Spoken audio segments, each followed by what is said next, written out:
the next point on the overview slide. How do you learn to hear God's voice? How do you like? What's the? It's one thing to understand some ways that people sometimes hear God's voice. It's another way to actually get on the journey yourself and to start growing in that. My voice is getting thinner and thinner. See, got a few more minutes. Might end early if I can't keep talking. So we'll let you decide which way you want to pray for how that works out. But being on this journey, hearing God's voice it's a very personal journey, and I believe you can learn from other people. I have to believe you can learn from other people because I'm up here trying to help teach you guys how to do it. But you have to learn really how he speaks to you. You can't borrow anybody else's kind of relationship with God. You can't borrow someone else's intimacy. It's up to you becoming more and more familiar with his voice. So when it comes to learning, I've got some helpful maybe elements to kind of kickstart your journey to help you get on the way and kind of give you a boost as you're going. That'll help. One thing was Adam Elliott a little over a month ago, he shared about some things God was doing in his life, and he shared with us that he gave God a blank check with his yes on it. And I think that's really important. If you want to hear from God in the way I'm talking about, if you want his leading or direction, I think it's important to have a yes really in your heart before he even speaks. If you don't have a yes before he speaks, you might be playing some kind of weird game where you're asking God to speak to you and lead you so then you can make a judgment about what you want to do before you decide if you're going to be obedient or not. Oh man, I really want God to speak to me, and maybe I'll act on it. We'll see. It depends really on what he says and how I'm feeling and kind of what the situation is. I don't think he's super interested in that game. It doesn't sound like much fun to me. So if you want God's leading, I think it's important to give him a yes in obedience before he even speaks. Now, I don't know if it's necessary, if you have to give him a yes before he speaks. I'm not really in charge of any of that stuff. He's never asked me how I would do it. But if it was up to me, I would say, yes, you have to have a yes in your heart before God will speak to you. But he's more kind and gracious and a lot smarter than me, better with people. The list goes on and on. But just as I think about it, it just seems really important to if I'm intending to ask God for his leading, I got to want to actually do with the things that he says when he does speak. And another thing, in learning to hear his voice, I really think, anticipation just built as I started my sentence and took a drink. What does he think? I really think that oftentimes you learn how to hear his voice as you're ministering to other people. I think this is a great setting to learn his promptings, his leadings. And in my experience, that's really rang true in a lot of people that I've been around. So as you minister to other people, hearing his voice, and then when it comes to your own stuff and your own things that you want kind of leading for, you have some experience with what that sounds like, what it feels like to encounter him, to hear his voice. And I know a majority of the things that I hear from God, kind of direction-wise, have to do with other people, a vast majority. Maybe they're insights or things that I want to share for a teaching. I feel like God's sharing with me. Maybe words of knowledge for people, sense or direction, microchurch leaders, and people in microchurch, what are we going to do tonight? What's God leading us? What does he want us to do? Is there anything he wants to say kind of in this gathering for all church gatherings? So I think there's a certain kind of clarity or grace for really tuning into God's voice when we have the intention to reach people or to obey his word. And he really loves to speak to us in other contexts, to, like I said, speak to our heart, to our identities, to help us solve problems, to get his heart for things. But I think there's something about the intention to reach people or to obey his word that helps us hear from him. Something about it kind of cuts through the static, especially when you're learning kind of how to hear from God and what that's like.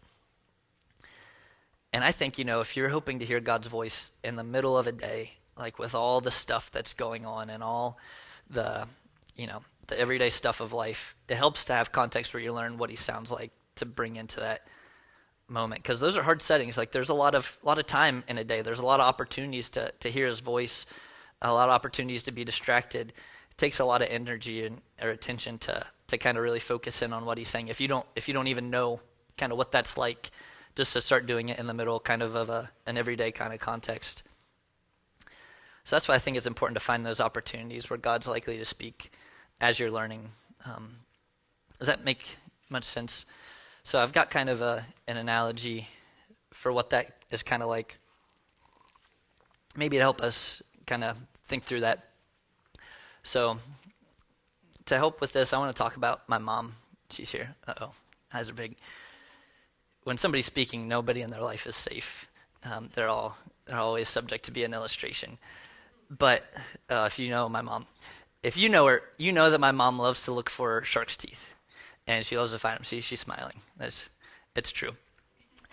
Love might not even be a strong enough kind of word to express that. Like, we've been on vacation before and like become close to like staging an intervention of like shark teeth finding. Our backs are sore, we're tired, and we've got another long day of looking for shark's teeth ahead of us. You start thinking about ways to get out of it.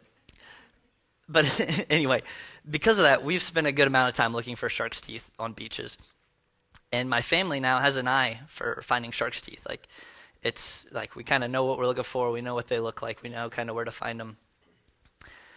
And there really is a surprising amount of shark's teeth at beaches because I looked it up. Sharks are constantly losing and growing new teeth. A single shark may go through as many as 25,000 teeth in their lifetime or more if they have an exceptionally long lifetime. And I think that finding shark's teeth in this way that we're thinking about it is a lot like hearing God's voice or sensing his direction. You know, you could stand on a beach and say, I know there's shark's teeth here. There's sharks in the ocean. They lose 25,000 of them in a lifetime. Like, I know somebody's told me that they're here. If only I could find them.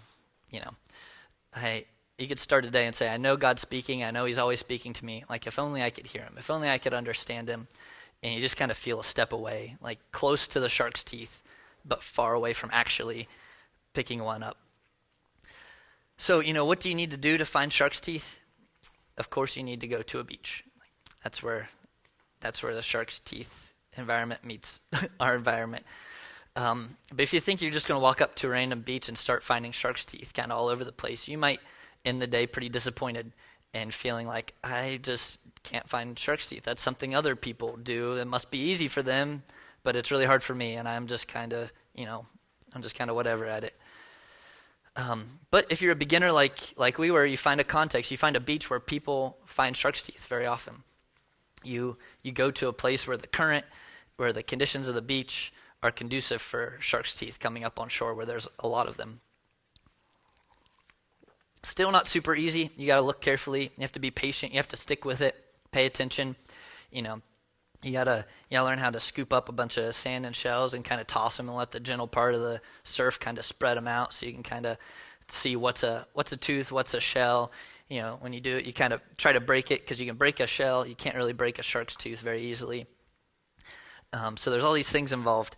But it's easier in those places because you know that shark's teeth are there. You know people find them at those places. You have reports. You have other people who have experienced that. Or you may go on a guided shark teeth finding tour where a guide takes you out to a place where he knows there's a bunch. He explains how he finds shark's teeth. He shows you. He models it. He helps you to do that. So I think hearing God's much the same as this. You know, there's a lot of days, a lot of time in a day, a lot of opportunities to hear God's voice. Just like there's a lot of beach. And if you don't have an eye for shark's teeth, and if you haven't developed a sense of God's voice in your life, you might get discouraged and think that's just not for me. That's for other people. I see these shark teeth in a gift shop. Somebody special must have found them. They put it on display and put it in a little necklace, and I can buy it. Like, I can go to these gatherings and other people hear from God. I forgot.